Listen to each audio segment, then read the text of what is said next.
மகேந்திரன் அப்படின்ற அந்த நகைச்சுவை நடிகர் அவர் வீடியோ பேசி இந்த முருகன் மாநாட்டினுடைய சிறப்புகளை எல்லாம் எடுத்து சொல்லி நாம இதுல பங்கேற்கணும் சொல்லிட்டு எல்லா உறவுகளையும் அவர் கேட்டுக்கிட்டார். அப்ப அவர் கையில என்ன பண்ணாருன்னா இப்படி ஒரு முருகன் படத்தை இப்படி வச்சுக்கிட்டு பேசினார். அவர் நின்னுக்கிட்டு பேசினது அவர் வீட்டு பூஜை ரூம்ல. அப்ப முருகன் படம் இல்லைன்னு தானே அர்த்தம். இருந்திருந்தா நீ என்ன பண்ணிருப்ப?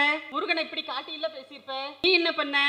கையில ஒரு கேலண்டர் போட்டோவை வச்சுக்கிட்டு முருகன் மாநாட்டுக்கு அழைப்பு விடுக்கிறார் பார்ப்பனர் ஒய்ஜி மகேந்திரன். அப்ப இதுல இருந்து என்ன தெரியுதுன்னா, முருகனுக்கும் பார்ப்பானுக்கும் ஆகவே ஆகாது. அதனால அவரை நீங்க என்ன பண்ணிட்டீங்க? சுப்பிரமணியன்னு பேரை மாத்தி வச்சிருக்கீங்க. நாங்க திருப்பரங்குன்றத்துல இருக்கிற முருகனை காப்பாத்துறோம். உங்களாலேயே உங்களை காப்பாத்திக்க முடியாது தமிழ்நாட்டுல. நீ முருகனை காப்பாத்த போறேன் அப்படின்னு நீ நிக்கிறேன்னா இதை நம்புறதுக்கு தமிழ்நாட்டு மக்கள் குஜராத் மக்கள் கிடையாது. இந்த திருப்பரங்குன்ற மலையை பொறுத்த வரைக்கும் சட்டப்படியாக அவங்களால ஒண்ணுமே செய்ய முடியாது. ஆனா இந்த எச் ராஜா அவர் என்ன சொல்லிட்டு இருக்காருன்னா, 2023 தீர்ப்பிலேயே என்ன சொல்லிட்டாங்களாம், அப்பவே 1930 பிரிவியூ கவுன்சில் தீர்ப்பிலேயே இது திருப்பரங்குன்றம் மலை இது முழுக்க இதுக்கு இந்துக்களுக்கு மட்டும்தான் சொந்தமானதுன்ற தீர்ப்பு அப்பவே சொல்லிட்டாங்கன்னு ஒரு அண்ட புழுக அந்தாலு பேசிட்டு அலையறான். டாக்டர் கிருஷ்ணசாமி அவர் வெளிப்படையாகவே தன்னை ஒரு ஆர்எஸ்எஸ் காரன் அப்படின்னு சொல்லிட்டு ஒரு பேட்டியிலேயே பெருமையோடு சொன்ன ஒரு பெரிய டாக்டர். அவர் என்ன சொல்லியிருக்காருன்னா, இந்த பிரச்சனைக்கெல்லாம் தீர்வு என்ன தெரியுமா? இந்தியாவை இந்து நாடாக மாற்றுவது, அறிவிப்பது மட்டும்தாங்க ஒரே தீர்வு. எங்களுக்கு என்ன டவுட் வருதுன்னா,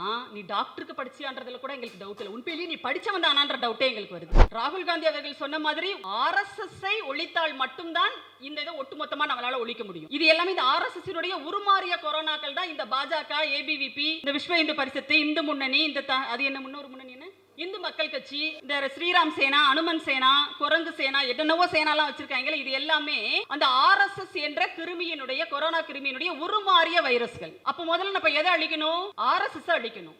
ஒரு 2-3 செய்திகளுக்கு ஒரு விளக்கம் மாதிரி நான் சொல்ல வேண்டியது இருக்கு.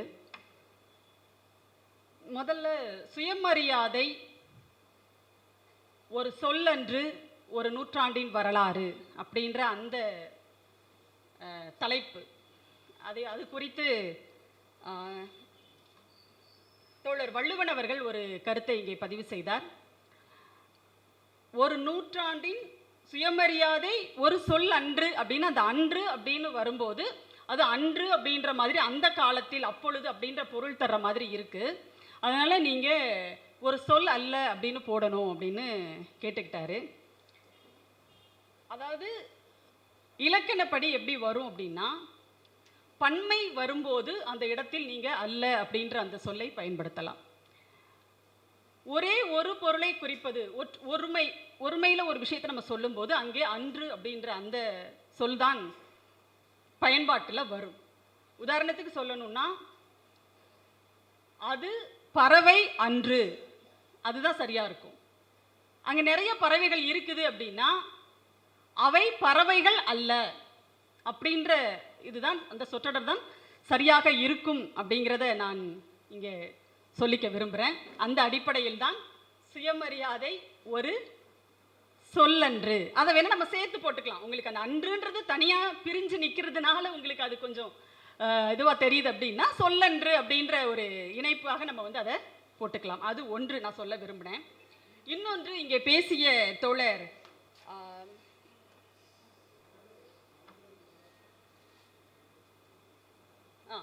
திராவிடர் கழகத்தினுடைய மாவட்ட செயலாளர் தோழர் கார்வேந்தன் அவர்கள் ஒரு கருத்தை இங்கே பதிவு செய்தார். அதாவது, இன்றைக்கு தந்தை பெரியாரினுடைய கருத்துக்களை, திராவிட இயக்கத்தினுடைய கொள்கைகளை அனைவரிடமும், குறிப்பாக இளம் தலைமுறையினரிடம், மாணவர்களிடம் கொண்டு சேர்ப்பதற்கான திட்டங்களை நிறைய இன்றைய திராவிட மாடல் அரசு வகுத்து கொண்டிருக்கிறது, நிறைய செயல்படுத்திட்டு இருக்காங்க அப்படிங்கிறதையும் பதிவு செய்து, இதை ஏன் நாம் கலைஞர் காலத்தில் இதெல்லாம் செய்யல அப்படிங்கிற ஒரு விஷயத்தை அவர் கேட்டிருந்தாரு. அதாவது இதுல என்ன ஒரு விஷயம் அப்படின்னா, எல்லோரும் எல்லா விஷயத்தையும் கொண்டு ஒரு இடத்துல செஞ்சு முடிச்சிட முடியாது. அப்படி பார்த்தீங்கன்னா, தந்தை பெரியார் அவர்களுக்கும் ஒரு நிறைவேறாத ஒரு ஆசை, ஒரு விருப்பம் இருந்தது. நம்மெல்லாம் ஒவ்வொரு மேடையிலும் அனைத்து சாதியினரும் அர்ச்சகராகலாம் அப்படிங்கிறத பற்றி பேசும்போது, ஐயாவின் நெஞ்சில் தைத்த முல்லை எடுக்காமலே நாம் அவரை புதைத்து விட்டோமே அப்படின்ற வேதனையோடு நாம் பேசிக்கொண்டிருந்த ஒரு காலகட்டம் இருந்துச்சு. அப்போ தந்தை பெரியார் அவர்களுக்கே நிறைவேற ஒரு எண்ணம், அவரால் அவருடைய வாழ்நாளுக்குள்ளாக நிறைவேற்றி காட்ட முடியாத ஒரு இடம் இருந்ததுன்னு சொன்னா தலைவர் கலைஞர் அவர்களுக்கும் அப்படித்தானே இருந்திருக்க முடியும். அதுவும் இல்லாம சமத்துவபுரம்னு ஒண்ணு கொண்டு வந்தாருல்ல, அது எங்க இருந்து வந்துச்சு? பெரியாருடைய கொள்கை தானே சமத்துவபுரமா இன்னைக்கு நிக்குது. எந்த மாநிலத்திலாவது எந்த மாநில அரசாவது சமத்துவபுரம் அப்படிங்கிற ஒரு திட்டத்தை கொண்டு வந்திருக்காங்களா? ஏன் அது கலைஞர் அவர்களுக்கு மட்டும் தோணுச்சு? ஏன்னா அவர் பெரியார் அவர்களினுடைய மாணவர், அங்க இருந்து அவர் படிச்சு வந்ததுனால அவருடைய கொள்கைகளை பிராக்டிக்கலா அவர் கொடுத்தாரு. 89ல பெண்களுக்கு சொத்தில் சம உரிமை உண்டுன்னு சட்டம் கொண்டு வந்தார் இல்ல, அது எங்க இருந்து வந்துச்சு? 29 செங்கல்பட்டு சுயமரியாதை மாநாட்டில் தந்தை பெரியார் அவர்கள் கொண்டு வந்த அந்த தீர்மானத்தினுடைய நீட்சியாக அதை நடைமுறைப்படுத்துற விதத்தில் தான் 1989ல பெண்களுக்கும் சொத்தில் பங்கு அப்படிங்கிற ஒரு சட்டத்தை முத்தமிழறிஞர் கலைஞர் அவர்கள் கொண்டு வந்தார்.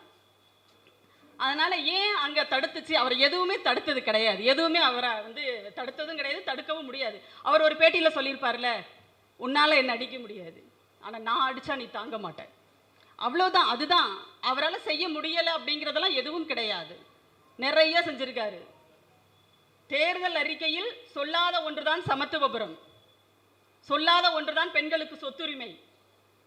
அப்போ அந்த காலகட்டத்தினுடைய ஒரு ஒரு விளைபொருள்கள் சில இருக்கும். இப்பொழுது இருக்கின்ற திராவிட மாடல் அரசு இன்னும் பல மடங்கு வீச்சோடு செயல்படுகிறது. அங்கிருந்து தான் அது தொடங்குது, அங்கிருந்து தொடங்கி இன்னும் போய்கிட்டு இருக்கு. இப்பொழுது இருக்கின்ற அரசு அடுத்ததாக வருகின்றவர்கள் திராவிட இயக்கத்தினுடைய நீட்சியாக இங்கே ஆட்சியில் இருக்கின்ற திராவிட முன்னேற்ற கழகத்தினுடைய ஆட்சி இன்னும் பல ஆண்டுகளுக்கு தொடரும் போது இன்னும் பல்வேறு திட்டங்கள் அடுத்தடுத்து நிறைவேற்றப்படும். இதுதான் ஒரு காலத்தினுடைய சூழலாக இருக்க முடியும் அப்படிங்கிறதையும் நான் தோழர் கார்வேந்தன் அவர்களுக்கு ஒரு பதிலாக நான் சொல்ல விரும்புகிறேன். இப்போ நிறைவுரை அப்படிங்கிறதுனால எந்த தலைப்பும் எனக்கு கிடையாது. மூர்த்தி தோழரனுடைய வேண்டுகோளை ஏற்று ஒரு 15 நிமிடத்துக்குள்ள பேசி முடிச்சிடுறேன். பேசின எல்லாருமே திராவிட இயக்க நூற்றாண்டு விழாவினுடைய கருத்தரங்கம் இது. ஆனால் இந்த மேடையில் பேசின எல்லாருமே, தொடக்க உரையாற்றிய தோழர்கள் அனைவருமே இங்கே ஸ்ட்ரைட்டா மதுரை முருகன் மாநாட்டுக்கு போயிட்டு வந்துட்டாங்க. பேசின எல்லாருமே முருகன் மாநாட்டை பேசாமல் இல்லை. ஏன் இதை பேசும்போது ஏன் அதை பேசணும் அப்படின்னா, ஒரு நூற்றாண்டு காலமாக சுயமரியாதை இயக்கம் இங்கே விதைத்து இருக்கின்ற சுயமரியாதை உணர்வை மழுங்கடிக்கின்ற ஒரு சதி செயலை இன்றைக்கு சங் பரிவார் கும்பல், RSS, பாஜக, அந்த இந்து முன்னணி, சந்து முன்னணி எல்லாம் செய்ய ஆரம்பிச்சிட்டாங்க. அதுதான் இன்றைக்கு அங்க மதுரையில் நாளைக்கு அவங்க செய்ய போகின்ற அந்த ஒரு கலவர மாநாடுன்னு இப்ப எல்லாம் ஒரு பட்டம், நம்ம ஆட்கள் எல்லாத்துக்குமே ஒரு பட்டம் கொடுத்துருவாங்க, எல்லாமே ரிவர்ஸா போயிடும். அதுக்கு தான் இந்த திருப்பதி நாராயணன் திருப்பதி அந்த பேர், அது எப்பவுமே எனக்கு வராது, விட்டுருங்க. அப்போ அவர் என்ன பண்ணாருன்னா புலம்புறாரு, இவங்களுக்கு தமிழ்நாட்டில் நாங்கள் முருகன் மாநாடுன்னு சொன்னால் உடனே அவங்க நீங்கள் ஏன் ராமனுக்கு மாநாடு நடத்தலன்னு கேட்குறாங்க. நாங்கள் எதை கேட்டாலும் உல்டாவே கேட்டுட்டு இருக்காங்க. இவங்களுக்கு காண்டு கடவுள் மேலே இல்லை எங்கள் மேலே தானே இவ்வளவு லேட்டாக புரிஞ்சிட்டு இருக்காரு அந்த ஆள். நீங்கள் யோசிச்சு பாருங்க. அதாவது தமிழ்நாட்டில் எது செஞ்சாலும் பாஜக RSSக்கு அது ஆப்பா தான் போய் முடியுது. நிறைய இப்ப சாதாரண மக்கள் எல்லாம் கூட கேட்குறாங்க, நீங்க ராமனை தானே தூக்கிட்டு வருவீங்க எப்பவுமே, இப்ப என்னடா திடீர்னு முருகனை கையில பிடிச்சிட்டு வரீங்க? இது எப்போ தெரியுமா? 2020 தமிழ்நாட்டில் தொடங்கினாங்க. அன்னைக்கு இதே முருகன் பேர்ல ஒருத்தர் பாஜகவுக்கு தலைவராக இருந்தார், தமிழ்நாடு பாஜகவுக்கு தலைவராக இருந்தார், எல் முருகன். அவர் வேலை தூக்கிட்டு வீதி வீதியா போனார். அந்த ட்ரெஸ் வேற, யூனிஃபார்ம் வேற போட்டுக்கிட்டாரு, அந்த பச்சை கலர்ல ஒரு ட்ரெஸ்ஸை போட்டுக்கிட்டு கையில ஒரு வேலை தூக்கிட்டு வீதி வீதியா நடந்து போனார். 2021 தேர்தலில் ஒன்றும் பப்பு வேகலை. இப்போ மறுபடியும் என்ன பண்றாங்க? 2026 தேர்தல் வருது. அதுவும் இங்க இருக்கிற திராவிட மாடல் ஆட்சி, நம்முடைய மாண்புமிகு முதலமைச்சர் தளபதி அவர்கள் பாஜக கண்ணில் விரல விட்டு ஆற்ற அளவுக்கு இங்க செயல்பாடுகள் இருந்துகிட்டு இருக்கு. ஒண்ணுமே பண்ண முடியல, என்னடா பண்றதுன்னு பார்த்தாங்க. உடனே இப்போ என்ன பண்ணிட்டாங்க, நாங்கள் திருப்பரங்குன்றத்தில் இருக்கிற முருகனை காப்பாற்றுறோம். டேய், உங்களாலேயே உங்களை காப்பாற்றிக்க முடியாது தமிழ்நாட்டில், நீ முருகனை காப்பாற்ற போகிறேன் அப்படின்னு நீ நிற்கிறேன்னா இதை நம்புறதுக்கு தமிழ்நாட்டு மக்கள் ஒன்று, குஜராத் மக்கள் கிடையாது. ஒடிசாவில் போய் இந்த மோடி அளந்து விடுறாருங்க. இப்போ அங்கே போய் தேர்தல், அங்கே போய் பேசுகிறார் அந்த மக்கள்கிட்ட. ட்ரம்ப் இவரை அழைச்சாராமா, அந்த அழைப்பை அன்போடு நான் பணிவோடு மறுத்துவிட்டு ஜெகநாதரை பார்க்க ஓடி வந்திருக்கிறேன். ஏன்னா அங்க யார் இருக்கா? பூரி ஜெகநாதர் இருக்காரு ஒடிசால. அப்ப அதே நாள்ல அவர் வேற எங்கேயாவது போயிருந்தாருன்னா என்ன சொல்லியிருப்பாரு? மேற்கு வங்கத்துக்கு போயிருந்தாருன்னா நான் காளி மாதாவை பார்க்க ஓடி வந்திருக்கிறேன் அப்படின்னு சொல்லியிருப்பாரு. வாய் ஒண்ணுதான், சுர்ற வடை தான் வேற வேற. எப்பவுமே அவர்களுக்கு மதம் மதம் மதம் அது மட்டும்தான். அது வேறு வேறு வடிவங்கள்ல கையில எடுத்துட்டு வருவாங்க. தமிழ்நாட்டுக்குள்ள என்னென்னவோ பண்ணி பார்க்கணும்னு நினைச்சாங்க, எதுவுமே முடியல. அரசியல் ரீதியாக அவங்களால எதையும் தமிழ்நாட்டில் சாதிக்க முடியல.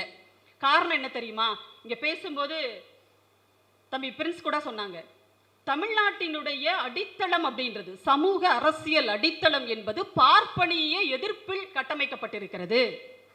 நீங்க மேற்கு வங்கத்துல மம்தா பானர்ஜி அவர்கள் ரொம்ப தீவிரமாக பாஜகவை, மோடியை, அமித்ஷாவை எதிர்க்கிறார். ரைட்டு, எதிர்க்கிறாரு.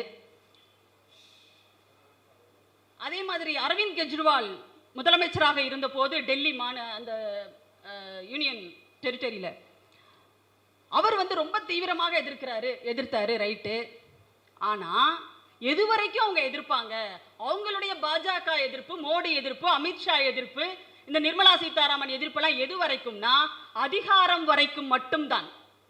அது வெறும் அதிகாரத்திற்கான எதிர்ப்பு, அதிகாரத்திற்கான சண்டை மட்டுமே. அரசியல் அதிகாரத்தை கைப்பற்றுவதற்கான ஒரு எதிர்ப்பு மட்டும்தான் அது. ஆனால் தமிழ்நாட்டில் மட்டும்தான் பாஜக எதிர்ப்பு என்பது பார்ப்பனிய எதிர்ப்பிலிருந்து எழும்புவது. இங்க சாதாரண மக்கள் கூட இன்னைக்கு அதை தான் செஞ்சுட்டு இருக்காங்க. இன்னைக்கு நம்ம கேட்கல, கருப்பு சட்டைகள் கேட்கல, நீ என்னடா முருகனுக்கு மாநாடு நடத்துறதுன்னு சொல்லிட்டு நம்ம கேட்கல, முருக பக்தர்கள் கேட்கிறாங்க. முருக பக்தர்கள் கேட்கிறாங்க. காவி உடை போட்டுக்கிட்டு கையில நிறைய மயிலிறகு கொத்து மாதிரி இப்படி மயிலிறகு நிறைய வச்சுக்கிட்டு ஒரு அம்மா, ஒரு சாமியாரினி, ஒரு காவி உடையை போட்டுக்கிட்டு அந்த அம்மா பேசுறாங்க. நீங்க இங்க முருகன் மாநாடு நடத்துறது எதுக்குன்னு எங்களுக்கு தெரியாதா? ஓட்டு வங்கிக்காக நீ இதெல்லாம் இங்க செஞ்சிட்டு இருக்க. இது சொல்றது திராவிடர் கழகத்தை சார்ந்தவர்களோ, திராவிட இயக்க தமிழர் பேரவையை சார்ந்தவர்களோ சொல்லல. ஒரு ஆன்மீக பெண்மணி சொல்றாங்க, ஒரு சாமியாரினி சொல்றாங்க. தமிழ்நாட்டுல உன் கணக்கு எங்களுக்கு தெரியாதான்னு கேட்கிறாங்க. பட்டை போட்டுட்டு இருக்கிற ஒரு பெரியவர், அதே காணொலியில பட்டை போட்டுட்டு இருக்கிற ஒரு பெரியவர் பேசுறாரு. அவர் எங்க இருந்து ஆரம்பிக்கிறார் தெரியுமா? மேற முருகன் மாநாட்டுக்கெல்லாம் போகல, நீ எங்களுக்கு கல்விக்கு நிதி கொடுக்கல, சரியா? முருகன் மாநாட்டுக்கு நான் அப்புறமா வர்றேன்.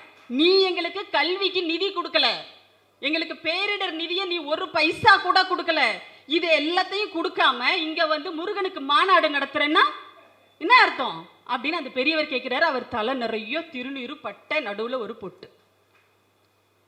நீங்க யோசிச்சு பாருங்க, தமிழ்நாடுன்னா இப்படித்தான். அதைத்தான் இந்த திருப்பதி, சரி நான் ஒரு பேர் வச்சிருந்தேன் விடுங்க, திருப்பதி நாராயணன் இப்ப புரிஞ்சிட்டு இருக்கிறப்பல லேட்டா. நமக்கு எல்லாருக்குமே நல்லாவே தெரியும் முருகனுக்கும் இவங்களுக்கும் ஆகாதுன்னு சொல்லிட்டு. நீங்க யோசிச்சு பாருங்க, இந்த முருகன் மாநாட்டுக்காக எல்லாரும் வீடியோவெல்லாம் போட்டு விளம்பரப்படுத்தினாங்க. இந்த ஆர்எஸ்எஸ் பாஜக கும்பல் என்ன பண்ணுச்சுன்னா, ரொம்ப ரொம்ப பிரபலமானவர்கள் கிட்ட எல்லாம் முருகன் மாநாட்டினுடைய சிறப்புகளை பற்றி சொல்லி வீடியோ எல்லாம் போட்டாங்க. ஏன் போட்டாங்க தெரியுமா? இவர்கள் முருகன் பெயரை சொல்லி இங்கே ஒரு காவி அரசியலை செய்கிறார்கள் அப்படிங்கிற உண்மையை எல்லாரும் பேச ஆரம்பிச்சிட்டோம். இங்க இருக்கிற தமிழ்நாட்டில் இருக்கிற எல்லா கட்சிகளும் பேச ஆரம்பிச்சிட்டோம், எல்லா ஜனநாயக அமைப்புகளும் பேச ஆரம்பிச்சிட்டாங்க, மக்களை விமர்சனம் பண்ண ஆரம்பிச்சிட்டாங்க. உடனே என்ன சொல்லிட்டாங்க? இது அரசியல் மாநாடு கிடையாது, நாங்க அதுல அரசியல் பேச மாட்டோம்னு சொல்லிட்டு நம்ம 4 கோடி நயினார் நாகேந்திரன் சொல்லிட்டார். சரியா? உடனே வீடியோலாம் போடுறாங்க. அதுல ஒரு வீடியோ எனக்கு வந்தது, தோழர் அனுப்பினார், பார்த்தேன். அதுல நம்ம ஒய்ஜி மகேந்திரன் அப்படின்ற அந்த நகைச்சுவை நடிகர், அவர் வீடியோ பேசி இந்த முருகன் மாநாட்டினுடைய சிறப்புகளை எல்லாம் எடுத்து சொல்லி நாம இதுல பங்கேற்கணும் சொல்லிட்டு எல்லா உறவுகளையும் அவர் கேட்டுக்கிட்டார். அப்ப அவர் கையில என்ன பண்ணாருன்னா, இப்படி ஒரு முருகன் படத்தை இப்படி ஒரு முருகன் படத்தை இப்படி வச்சுக்கிட்டு பேசினார். அவர் நின்றுக்கிட்டு பேசினது அவர் வீட்டு பூஜை ரூம்ல. சரியா? பூஜை ரூம்ல. அப்ப முருகன் படம் இல்லைன்னு தானே அர்த்தம்? இல்லைன்னு தானே அர்த்தம். இருந்திருந்தா நீ என்ன பண்ணிருப்ப? முருகனை இப்படி காட்டி இல்ல பேசியிருப்ப. நீ என்ன பண்ண? கையில ஒரு கேலண்டர் போட்டோவை வச்சுக்கிட்டு முருகன் மாநாட்டுக்கு அழைப்பு விடுக்கிறார் பார்ப்பனர் ஒய்ஜி மகேந்திரன். அப்ப இதுல இருந்து என்ன தெரியுதுன்னா, முருகனுக்கும் பார்ப்பானுக்கும் ஆகவே ஆகாது. அதனால அவரை நீங்க என்ன பண்ணிட்டீங்க, சுப்பிரமணியன்னு பேரை மாத்தி வச்சிருக்கீங்க. இந்த வரலாறெல்லாம் எங்க மக்களுக்கு நாங்க ஏற்கனவே 100 வருஷத்துக்கு முன்னாடி இருந்தே சொல்லிக்கிட்டே இருக்கோம். நம்ம மக்களே கேட்குறாங்க. இனிமே நாங்கெல்லாம் வந்து மேடையில் கேட்க வேண்டியதில்லை. எங்க ஐயர்ல ஒரு முருகன் ஐயரை காட்டு பார்க்கலாம், ஐயங்கார்ல ஒரு முருகன் ஐயங்காரை காட்டு பார்க்கலான்னு நாங்க கேட்க வேண்டியதில்லை. இன்னைக்கு தமிழ்நாட்டு மக்கள் கேட்குறாங்க. பதில் சொல்லுங்க, பதில் சொல்லுங்க. நீங்க நேர்த்தி கடனுக்காக பழனியில போயிட்டு மொட்டை போடுவீங்களா, பால் காவடி எடுப்பீங்களா, அழகு குத்திப்பீங்களா? நீங்க வேற எந்த அம்மன் கோயிலுக்குலாம் அழகு குத்த வேணாம். முருகன் தமிழ் கடவுள் அப்படின்னு யார் பேசுறா? ஒய்ஜி மகேந்திரன் வீடியோவில் பேசுறாருல்ல. ஹெச் ராஜா அங்க போய் எப்படி முன்னணியில நிக்கிறாரு. என்ன சொல்றாரு தெரியுமா அந்த ஆளு? அதாவது மற்றவங்களை அழிக்கிறது, அவங்களுக்கு ஆக்குறது அப்படின்னா என்னன்னே தெரியாது. ஒரு விஷயத்தை உருவாக்குறதுக்கும் அவங்களுக்கு சம்பந்தமே கிடையாது. எல்லாத்தையும் அழிக்கணும், அதுதான் அவங்களுடைய அடிப்படையே. அவர் என்ன சொல்றாருன்னா, முருகன் மாநாட்டுக்கு வரக்கூடிய பக்தர்களை தடுக்கின்ற அதிகாரிகள் எல்லாம் அழிந்து போவார்கள். யார் சொல்றா? இந்த ஹெச் ராஜா. அந்த அந்த வன்மம் இருக்குல்ல, யாருமே நல்லா இருந்துடக்கூடாது தன்னை தவிர. அப்ப அதிகாரிகள் எல்லாம் அழிந்து போவார்களாம். இப்படி பேசிட்டு இருக்கிற இவங்க என்னைக்காவது முருகனுக்கு காவடி எடுக்கிறத பத்தியோ, இல்ல தமிழ் கடவுள் தானே நீங்களும் சொல்றீங்களா, நாங்களும் தமிழர்கள் தான் சொல்றீங்கல்ல, இப்ப தீர்மானம் போடுங்களேன். முருக பக்தர்கள் மாநாடு நீங்க நடத்துறீங்க, தீர்மானம் போடுங்க. இனிமேல் எல்லார் வீட்டிலையும் ஒரு பேராவது முருகன் என்ற பெயர் இருக்க வேண்டும். ஏன்னா முருகன் என்றால் அழகு என்று பொருள். அது ஒரு நல்ல தமிழ் பெயர் தானே. நீங்க முருகன் என்று எல்லார் வீட்டிலும் இனி பிறக்க போகின்ற குழந்தைக்கு முருகன் என்று பெயரிடுவோம் அப்படின்னு ஒரு தீர்மானத்தை போடுங்க. பிறக்கின்ற குழந்தைகளுக்கு முதல் முட்டைய பழனியில போடுவோம், இல்லைன்னா திருச்செந்தூர்ல போடுவோம், இல்லை இந்த அறுபடை வீடு ஏதோ ஒரு வீட்டில் போய் போடுவோம் அப்படின்னு தீர்மானம் போடுவீங்களா? நீங்க முடியுமா உங்களால? அப்படி போட்டா ஹெச் ராஜா அந்த மேடையில் இருப்பாரா? யாரை ஏமாத்துறதுக்காக இவ்வளவு வந்து ஒரு பொய்யை வந்து நீங்க சொல்லிட்டு அலையிறீங்க? அது சிக்கந்தர் மலையா, திருப்பரங்குன்ற மலையா? அது அங்க இருக்கிற மக்களுக்கு தெரியும்பா. 5 லட்சம் பேர் நாளைக்கு வருவாங்கன்னு எதிர்பார்க்கிறாங்களாம். யோசிச்சு பாருங்க. ஆனா இது உண்மையிலேயே நாம் கவனத்தோடு அணுக வேண்டிய ஒரு விஷயம்னு நான் பார்க்கிறேன். நீங்க பாஜகவுக்கு பூத் கமிட்டிக்கு போறதுக்கு கூட ஆள் இல்லைன்னு சொல்லி நாமெல்லாம் கேலி செய்து கொண்டிருந்த காலத்திலிருந்து இன்றைக்கு 5 லட்சம் பேரை நாங்க திரட்டி காட்டுறோம். அவன் வந்து நிக்கிறான். உள்ளூர் மக்கள் கண்டிப்பா வரமாட்டாங்க, அது நமக்கே தெரியும். ஆனாலும் வெளியூரில் இருந்து எங்கிருந்தோ 5 லட்சம் பேரை அவன் திரட்டி கொண்டு வந்து அந்த இடத்தில் இறக்குவதற்கு இன்னைக்கு அவனுக்கு துணிச்சல் வந்திருக்குது என்று சொன்னால் என்ன காரணம் தெரியுமா? எப்படி இந்த மாநாட்டை நாங்க அரேஞ்ச் பண்ணணும் அப்படின்னு சொல்லிட்டு அந்த 4 கோடி நயினார் நாகேந்திரன் ஒரு செய்தியை சொல்லியிருக்காரு. அதிமுகவினரிடம் நாங்கள் பண உதவி கேட்டோம், நிறைய செய்தார்கள். செய்தான் செய்வாங்க, வேற ஒன்றும் பண்ண முடியாது.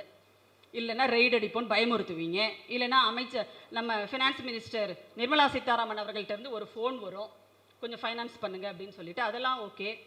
அப்புறம் என்ன சொல்றாங்கன்னா, அங்கங்க இருந்து வெளியூர்களில் இருந்து முருக பக்தர்களை இந்த மாநாட்டிற்கு அழைத்து கொண்டு வருவதற்கு வாகன உதவிகளை நாங்கள் கேட்டோம்.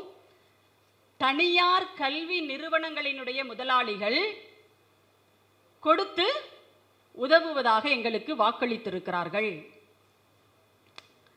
இப்ப தெரியுதா அவங்க எங்க இருந்து எப்படி வளர்ந்து வர்றாங்கன்னு சொல்லிட்டு. அப்ப இதையெல்லாம் நாம ரொம்ப எளிதாக அவங்களை அண்டர் எஸ்டிமேட் பண்ணிடக்கூடாது. கொரோனாவுக்கு தடுப்பூசியெல்லாம் கண்டுபிடிச்சிட்டோம் தான், ஆனாலும் அந்த கிருமி இன்னும் வேறு வேறு வேறு வேறு வடிவங்கள்ல அது வந்துகிட்டே தான் இருக்கு. அது உருமாறிய வைரஸ்களாக பல உருமாறிய வைரஸ்களாக இன்னைக்கு இங்க இருந்துகிட்டு தான் இருக்கு. அப்போ இந்த ஆர்எஸ்எஸ்ஐ ராகுல் காந்தி அவர்கள் சொன்ன மாதிரி ஆர்எஸ்எஸ்ஐ ஒழித்தால் மட்டும்தான் இந்த இதை ஒட்டுமொத்தமா நம்மளால ஒழிக்க முடியும். இது எல்லாமே இந்த ஆர்எஸ்எஸ்னுடைய உருமாறிய கொரோனாக்கள் தான். இந்த பாஜக, ஏபிவிபி, இந்த விஸ்வ இந்து பரிஷத்து, இந்து முன்னணி, இந்த அது என்ன முன்னொரு முன்னணி என்ன இந்து மக்கள் கட்சி, இந்த ஸ்ரீராம் சேனா, அனுமன் சேனா, குரங்கு சேனா, என்னென்னவோ சேனாலாம் வச்சிருக்காங்களே, இது எல்லாமே அந்த ஆர்எஸ்எஸ் என்ற கிருமியினுடைய, கொரோனா கிருமியினுடைய உருமாறிய வைரஸ்கள். அப்போ முதல்ல நம்ம எதை அழிக்கணும்?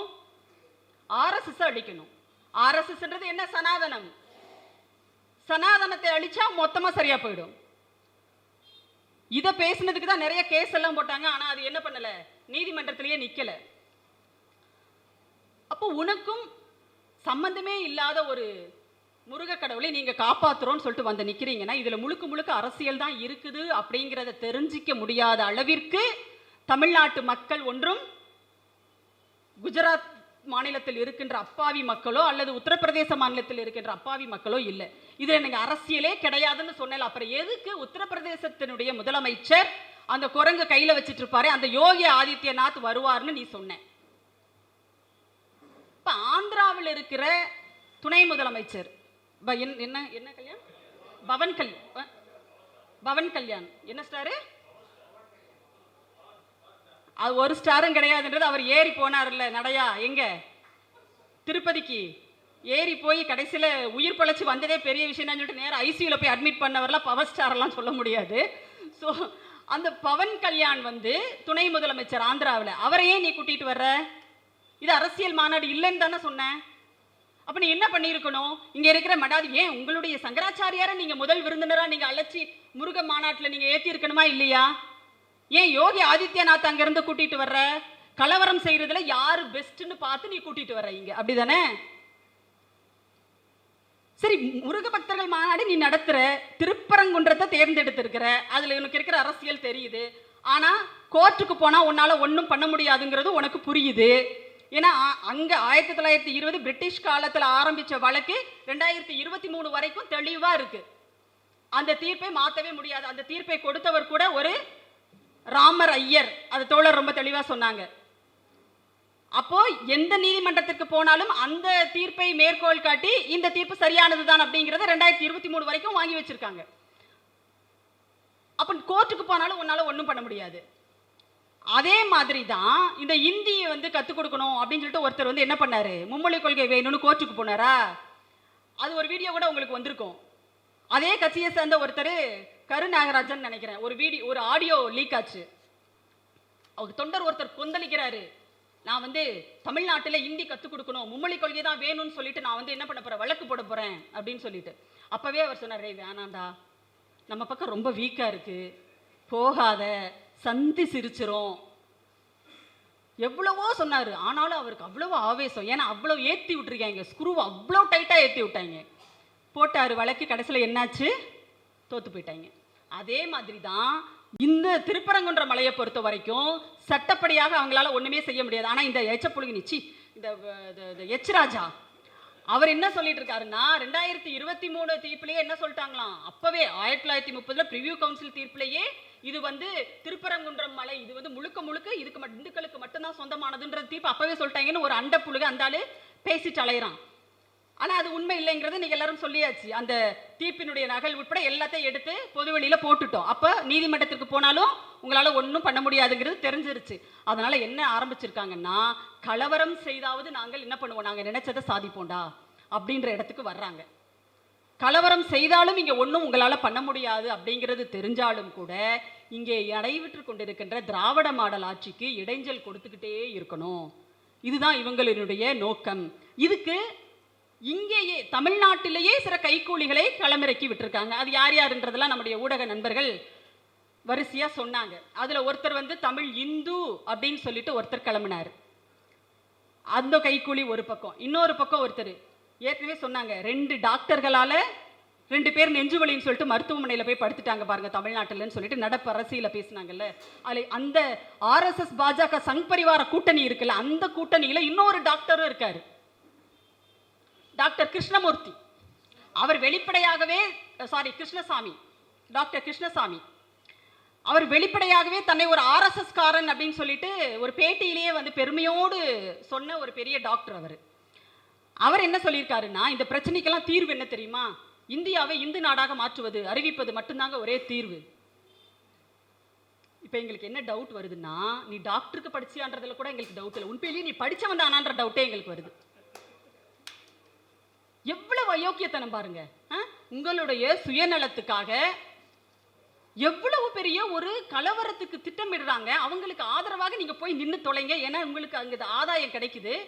எப்படி இப்படிலாம் வாய் கூசாம பேசுறீங்க, படிச்சவன் பேசுற பேச்சாயா இது, நம்ம ஊர்ல கேட்பாங்கல்ல. அப்படி ஒரு விஷயத்தை வந்து அவர் சொல்றாரு. அப்ப இந்த கைகூலிகளை எல்லாம் ஒரு பக்கம் இறக்கி விட்டுட்டு அரசியலில் வெற்றி பெற்று விடலாம் அப்படின்னு சொல்லிட்டு இன்றைக்கு இந்த பாஜக வந்து இங்கே களமிறக்கி விடப்பட்டிருக்கிறது. அவர்களுடைய ஒரே நோக்கம் என்பது இங்கு இருக்கின்ற திமுக ஆட்சிக்கு இடைஞ்சல் செய்வது மட்டும்தான். அவங்களுக்கு எதிரி வேற யாரும் கிடையாது. திராவிட இயக்கம் அப்படிலாம் அந்த கொள்கை அப்படிலாம் கிடையாது. அவங்களுக்கு திமுக அரசியலில் இருக்கிறது, அதிகாரத்தில் இருக்கிறது. அதிகாரத்தில் இருப்பவர்களைத்தான் அவங்க அகற்றணும்னு நினைப்பாங்க. ஏன்னா அதிகாரத்தில் இருக்கிறதுனால தான் திமுக இன்னைக்கு என்னெல்லாம் சட்டங்களை கொண்டு வர்றாங்க. பெண்களினுடைய கல்வி விகிதாச்சாரத்தை அதிகப்படுத்துறாங்க. ஆனா அவங்களுடைய ஆர்எஸ்எஸ் கொள்கை என்ன, பெண்கள் படிக்கவே கூடாது, பெண்கள் மறுபடியும் வீட்டுக்குள்ளேயே இருக்கணும், இதுதான் அவங்களுடைய கொள்கை. அதுக்கு மாறா நம்முடைய முதலமைச்சர் என்ன பண்ற, நான் மாசம் 1000 ரூபாய் தரேன், நீ படிக்கவா, பெண்கள் வீட்டுக்குள்ளேயே இருக்கணும், சமையல் வேலை செய்யணும், புள்ள பெத்துக்கணும், இது மட்டும்தான் உங்களுக்கு வேலை. இல்ல இல்ல, நீங்க வெளியில வேலைக்கு போங்க. இன்னைக்கு இந்தியாவிலேயே தொழிற்சாலைகளில் அதிக அளவில் பணிபுரியக்கூடிய பெண்களை கொண்ட மாநிலமாக தமிழ்நாடு தான் இருக்கு, முதலிடத்துல இருக்கு. நீ வேலைக்கு போ, உனக்கு விடியல் பயணம் தரேன், இலவச பேருந்து பயணம் தரேன், நீ போ, எங்க வேணா போ, வேலை செய். அப்ப யோசிச்சு பாருங்க, பெண்களுக்கு இடஒதுக்கீடு, இதுல வேலை, அரசு வேலை வாய்ப்பு. தலைவர் கலைஞர் அவர்கள் 30 விழுக்காடு கொடுத்தாரு. அடுத்த ஆட்சிக்கு வருகிறார் நம்முடைய முத்தமிழறிஞர் கலைஞர் அவர்களினுடைய அரசியல் வாரிசு. இது வெறுமனே வந்து பனையூரில் அடிச்சுக்கிட்டு இருக்கிற மாதிரி அல்லது வந்து தைலாபுரத்தில் அடிச்சுட்டு இருக்கிற மாதிரியானதெல்லாம் கிடையாது. அவரு எங்க அப்பா இவ்வளவு செஞ்சாரா, இதை விட அதிகமா இந்த மக்களுக்கு செய்யறோம் பாருன்ற போட்டி. இந்த போட்டி என்ன போட்டி தெரியும்ல, இந்த தமிழ்நாட்டு மக்களுக்கு, இந்த தமிழ்நாட்டிற்கு யார் அதிகமாக நன்மை செய்வது, யார் அதிக அளவில் திட்டங்களை தீட்டுவது, யார் இவர்களை இன்னும் பலபடி மேலே உயர்த்துவது என்ற போட்டி தலைவர் கலைஞர் அவர்களுக்கும் அவருடைய மகன் முத்துவேல் கருணாநிதி ஸ்டாலின் அவர்களுக்கும் நடக்குது. ஆனா அங்க நடக்கிறது வேற. இந்த அறக்கட்டளை என்ன அறக்கட்டளை, அது வன்னியர் அறக்கட்டளையா, அதுல இருக்கிற சொத்து இதை யார் கைப்பற்றுறது? இப்ப கூட்டணி பேச்சு நடத்தினா எத்தனை சீ கொடுப்பான், எத்தனை பாக்ஸ் கொடுப்பான், அதுக்கு பேர் ஸ்வீட் பாக்ஸ் வேற வச்சிருக்காங்க. ஸ்வீட் பாக்ஸ் எத்தனை ஸ்வீட் பாக்ஸ், சுகர் இருந்தா கூட பரவாயில்ல, அவர் பெரியவர் சொல்றாரு, எனக்கு சுகர் இருந்தா பரவாயில்ல, நான் ஸ்வீட் பாக்ஸ் நிறைய வாங்கிக்கிறேன், அதெல்லாம் எனக்கு தான் வரணும். அந்த சண்டை அங்க நடக்குது. அப்ப யோசிச்சு பாருங்க. அப்போ யார் இந்த மக்களுக்கு நல்லது செய்ய வேண்டும் என்று நினைக்கிறார்களோ, இந்த ஆட்சி தமிழ்நாட்டை உயர்த்தி பிடிக்க வேண்டும், உலகத்தரம் வாய்ந்த ஒரு கட்டமைப்புகளை கல்வி சார்ந்து சுகாதாரம் சார்ந்து தந்து கொண்டு இருக்கின்ற ஒரு ஆட்சியை அப்புறப்படுத்தணும் அப்படின்னா இவர்களால் அரசியல் ரீதியாக நேரடியாக மோத முடியாது. ஏன்னா நீங்க வச்சிருக்கிற கொள்கையும் தமிழ்நாட்டினுடைய அடிப்படை கொள்கையும் வேறு வேறானது. இது இங்க ஒட்டவே ஒட்டாது, இந்த மக்கள் கிட்ட அது எடுபடாது. அதனால நீங்க என்ன பண்றீங்க அப்படின்னா, உங்களுக்கு விலை போகின்ற சிலரை வைத்து இங்கே நீங்க உங்க நாடகத்தை அரங்கேற்றுறீங்க. அதுல ஒண்ணுதான் இந்த முருக பக்தர்கள் மாநாடு. நிறைவாக ஒரே ஒரு கேள்வி மட்டும், திருப்பரங்குன்றத்தில் முருக பக்தர்கள் மாநாடு நடத்துறீங்க, எங்கெங்க இருந்தோமோ வர்றீங்க, பெரிய பெரிய தலைவர்கள்லாம் அங்கே போய் உட்காடுறீங்க, ரைட்டு உட்காருங்க, எல்லாரும் வருவாங்க, நம்ம அக்கா தமிழிசை கூட போவாங்க. அப்படியே அதுக்கு கொஞ்சம் பக்கத்தில் தான் கீழடி அப்படின்னு ஒரு இடம் இருக்கு. தமிழ் கடவுள் முருகன், நாங்கள் தமிழ் கலாச்சாரத்தை காப்பாற்றுறோம், ரைட்டு அப்படியே வச்சுக்குவோங்க, நீங்கள் தமிழ் கலாச்சாரத்தை காப்பாற்றுறவங்களாவே இருங்க, ஒன்றும் இல்லை. கீழடின்னு ஒன்று பக்கத்தில் இருக்கு. அதில் தொல்லியல் ஆய்வாளர் அமர்நாத் ராமகிருஷ்ணன் அவர்களினுடைய அறிக்கை இன்னைக்கு இந்திய தொல்லியல் துறை கிட்ட இருக்கு. அதை உடனடியாக வெளியிட சொல்லி உங்களால் அந்த தமிழர்களினுடைய தொன்மையை பறைசாற்றுகின்ற கீழடியினுடைய அறிக்கையை உடனடியாக வெளியிட சொல்லி உங்களால் இந்திய தொல்லியல் துறைக்கு ஒரு அழுத்தம் கொடுத்து தீர்மானம் அதில் நிறைவேற்ற முடியுமா? இரும்பின் பயன்பாடு என்பது இங்கே இருந்தது, தமிழ்நாட்டில் இருந்தது. நாங்கள் இரும்பை பயன்படுத்தியவர்கள் இரும்பை உருக்குகின்ற தொழில்நுட்பத்தை அப்பொழுதே 5300 ஆண்டுகளுக்கு முன்பாகவே தமிழன் அறிந்திருந்தான் என்பதை அறிவியல் பூர்வமாக நிரூபித்து டிக்ளேர் பண்ணாரே எங்களுடைய முதலமைச்சர் அவர்கள். அதை உங்க அரசை ஏத்துக்க வைக்க சொல்லி உங்களால் வலியுறுத்த முடியுமா இந்த முருகன் மாநாட்டில்? இது ரெண்டையும் நீங்க செய்யுங்க பார்க்கலாம். அப்படி செஞ்சீங்கன்னா உண்மையிலேயே இந்த முருகன் மாநாட்டை நீங்கள் கலாச்சாரத்தை காப்பாற்றுறதுக்காக தான் நீங்க நடத்தி இருக்கீங்க, இதுல அரசியல்லாம் எதுவும் இல்லைங்க அப்படின்னு சொல்லிட்டு நாங்களும் ஒத்துக்கிறோம். முடியுமா உங்களால? கண்டிப்பா முடியாது. எதுக்காக இவ்வளவு பொய், அப்போ எதுக்காக இவ்வளவு புரட்டுகளை நீங்க செஞ்சுட்டே இருக்கீங்கன்றது தமிழ்நாட்டு மக்கள் நன்றாகவே வந்து உணர்ந்து இருக்காங்க. அதிமுக அப்படிங்கிற ஒரு குதிரை உங்களுக்கு இன்னைக்கு கிடைச்சிருக்கு, மறுபடியும் கிடைச்சிருக்கு. அதுல ஏறி நீங்க அத்தனை பேரும் சவாரி செஞ்சுட்டு இருக்கீங்க. பாவம், அது மூச்சு திணறுது, அதால மூச்சு விட முடியல, வேற வழியும் இல்ல. லகான் ஃபுல்லா உங்க கையில இருக்கு. இப்ப கீழடியை பத்தி பேசுறதுக்கு அவங்க உரிமை கொண்டாட ஆரம்பிச்சிருக்காங்க அதிமுகவுல. எங்களால தான் இபிஎஸ் தான் கீழடியினுடைய அகழ்வாராய்ச்சிக்கு அங்க தோண்டினதுக்கே காரணம் அப்படின்னு சொல்லிட்டு இந்த பொய் புழுகனையெல்லாம் இருக்கட்டும். யார் ஆட்சியில் அதிகமாக நிதி ஒதுக்குனாங்க, எப்போ வந்து இந்த கீழடி ஆய்வுகள் வேகம் பெற ஆரம்பிச்சது, இதெல்லாம் கார்பன் டெஸ்ட்டுக்கு அனுப்புனது யாரு? அப்போ பாஜக இதுக்கெல்லாம் வந்து முட்டுக்கட்டை போட்டப்ப ஆட்சியில் இருந்த நீங்கள் ஏன் வாய மூடிட்டு இருந்தீங்க? இவ்வளவும் எங்களுக்கு தெரியும். நீங்க கீழடியை பத்தி பேசுறதை விட்டுட்டு உங்க காலுக்கு கீழே பாஜக அமித்ஷா எல்லாம் குழி தோண்டிட்டு இருக்காங்களே, முதல்ல அதை மட்டும் பாருங்கயா அப்படிங்கிறதான் இபிஎஸ்க்கு நம்ம சொல்ற ஒரு அறிவுரைன்னே கூட வச்சுக்கலாம். ஏன்னா என்ன பண்றது, சேராத இடம் சேர்ந்தா எல்லாரும் தான் அறிவுரை சொல்ல வேண்டியது இருக்கும், எவ்வளவு பெரிய ஆளா இருந்தாலும். ரைட்டா?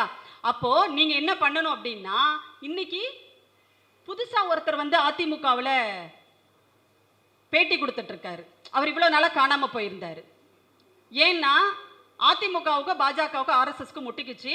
அவர் வந்து பாஜகவினுடைய ஆர்எஸ்எஸ்னுடைய தீவிரமான ஆர்எஸ்எஸ் காரர் அவரு. ஆனா அதிமுகவில் அமைச்சரா இருந்தாரு. இப்ப ஆர்எஸ்எஸும் பாஜகவும் அதிமுகவும் கொஞ்சம் பிரிஞ்சதுனால மறுபடியும் அவர் என்ன பண்ணிட்டாரு, தலை காட்டவே இல்லை, அப்படி சைலண்டாவே இருந்தாரு. இப்ப மறுபடியும் வந்து என்ன ஆயிட்டு, எல்லாம் கூட்டணி கணக்கு போட்டு அந்த நாடகத்தை மறுபடியும் நடத்த ஆரம்பிச்சிட்டாங்களா. மறுபடியும் வந்து அவர் தான் இப்ப கீழடியை பத்தி எல்லாம் பேசுறாரு. அவர் பேர் என்ன தெரியுமா? மாஃபா பாண்டியராஜன். மாஃபியாவா? இல்ல மாஃபா, நீங்க வேற. அப்படி பார்த்தா அந்த மொத்த கும்பலையும் தான் சொல்லணும். மாஃபா பாண்டியராஜன் பேசுறாரு. நீங்க வந்து என்ன பண்றீங்கன்னா பிரிக்கிறீங்க, பிரிவினை, ஆரிய நாகரிகம் திராவிட நாகரிகம் சொல்லிட்டு பிரிக்கிறீங்க. இந்த ஆளு முதல்ல அந்த அமைச்சரவையில் இருக்கும்போது தான் என்ன சொன்னாருன்னா, அந்த தமிழ் வளர்ச்சித்துறைக்கு அவர் தான் அமைச்சராக இருந்தாருங்க.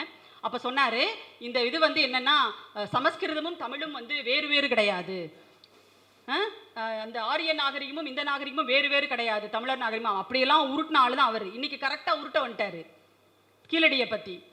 அப்போ யார் யாரெல்லாம் இவங்களுக்கு இங்க இறக்கி விடணுமோ அவங்க எல்லாரையும் ஒவ்வொருத்தரா இறக்கி விட்டுட்டு இருக்கு ஆர்எஸ்எஸும் பாஜகவும். ஆனா தமிழ்நாடு ரொம்ப தெளிவா இருக்கு. 2026 மட்டும் இல்லைங்க, அடுத்தடுத்து வருகின்ற ஆட்சியும் இங்கே திராவிட மாடல் ஆட்சி தான். ஏன்னா இது தமிழ்நாட்டில் மட்டும் இல்லை, ஒட்டுமொத்த உலகத்திலேயே இன்னைக்கு திராவிட மாடல் ஆட்சினா என்னன்றது புரிஞ்சு போச்சு. தமிழ்நாட்டு மக்களுக்கு ரொம்ப நல்லாவே தெரிஞ்சிருச்சு யார் நமக்காக ஆட்சி செய்யறாங்க, யார் வெறும் மதத்தை வச்சு சண்டை போடுறதுக்கு நம்மளை பயன்படுத்துறாங்கன்றத மக்கள் நல்லா தெரிஞ்சு வச்சிருக்காங்க. அதனால மக்கள் கிட்ட உங்களுடைய எந்த விதமான நாடகமும் இங்கே எடுபட போவது கிடையாது. தொடர்ந்து தமிழ்நாட்டில் திராவிட மாடல் ஆட்சி தான் தொடரும், தொடர வேண்டும் அப்படிங்கிறது தான் இன்றைக்கு இருக்கிற சூழல். அதற்கு 2026 தேர்தலை மையமாக வைத்து அடுத்தடுத்து நம்முடைய வேலைகள் காத்திருக்கின்றன. இந்த பகுதியை பொறுத்தவரை திராவிட இயக்க தமிழர் பேரவை ரொம்ப சிறப்பாக செயல்படுறாங்க. அவர்கள் 2026 சட்டமன்ற தேர்தலை ஒட்டியும் அவர்களுடைய பணிகளை மிக சிறப்பாக செய்வார்கள். திராவிட முன்னேற்ற கழகத்திற்கு திராவிடர் கழகம், திராவிட இயக்க தமிழர் பேரவை, தந்தை பெரியார் திராவிடர் கழகம், திராவிடர் விடுதலை கழகம் என்ற பல்வேறு திராவிட இயக்கங்கள் உறுதுணையாக இருக்கின்றன. அதனால இந்த காவிகளினுடைய கொட்டத்தை அடக்குவதற்கு எங்களுக்கு ஒரு பெரிய விஷயமே கிடையாது. இதை எங்க மக்களே பார்த்துக்குவாங்க. இன்னும் பாதி நாட்கள் போச்சு அப்படின்னு சொன்னா நிறைய வந்து நாங்கள் அவங்களுக்கு பாடங்களை சொல்லி இருக்கிறோம். நிறைய படிக்கிறாங்க பிள்ளைங்க. இன்னைக்கு சொன்னாங்க இவ்வளவு புத்தகங்களை வெளியிட்டிருக்கோம், நூற்றுக்கணக்கான புத்தகங்களை நாங்கள் வெளியிட்டுட்டோ இருக்கோம் அப்படின்னு சொன்னாங்க. இத்தனை புத்தகங்களும் இன்றைக்கு இளைஞர்கள் கிட்ட போய் சேருது. இந்த காணொளிகள் வாயிலாக நிறைய பேசுகிறோம். அவ்வளவு எளிதாக மக்களை ஏமாத்திர முடியாது. எல்லாத்துக்கும் ஆதாரங்களோடு பேசுகின்ற அளவிற்கு கல்வி அறிவு பெற்ற இளைஞர்களை, படித்த இளைஞர்களை இன்றைக்கு தமிழ்நாடு உருவாக்கி கொண்டே இருக்கிறது. நீங்கள் ஒரு பொய்யை சொன்னீங்கன்னா மற்ற மாநிலங்களில் நம்புவாங்க. தமிழ்நாட்டில் டபால்னு என்ன பண்ணுவாங்க, நீ என்ன சைனாவில் போட்டிருக்கிற ரோடை தூக்கி நீ குஜராத்தில் போட்டதை சொன்னால் நாங்கள் நம்பிடுவோமா? இந்த உன் ஃபோட்டோஷாப் வேலையை பாரு. அதை வந்து நம்ம என்ன பண்ணிடுவோம், எடுத்து வெளியில் சொல்லிடுவோம். அதே மாதிரி தான் எப்பொழுது எந்த ஒரு பிரச்சனை என்றாலும் சரி தமிழ்நாட்டு இளைஞர்களிடையே ஒரு விழிப்புணர்வு வந்திருக்கிறது. திராவிட இயக்க கொள்கைகள் இன்றைக்கு இளைஞர்களிடையே பெரிய அளவில் கொண்டு போய் சேர்த்திருக்கோம். இந்த நம்பிக்கையோடு நாம் செயல்படுவோம். 2026 என்பது இந்தியாவிலிருந்து ஆர்எஸ்எஸ்ஸை விரட்டி அடிக்கின்ற ஒரு கொள்கை திட்டம் என்பது நீண்டகால திட்டம் என்றால், தமிழ்நாட்டு அரசியலிலிருந்தே இந்த பாஜக என்ற நச்சு விதையை, இந்த நச்சு அரவத்தை அப்புறப்படுத்துவது என்பது, அடித்து விரட்டுவது என்பது நம்முடைய அடுத்த இலக்காக இருக்க வேண்டும் என்று சொல்லி விடைபெறுகிறேன். நன்றி, வணக்கம்.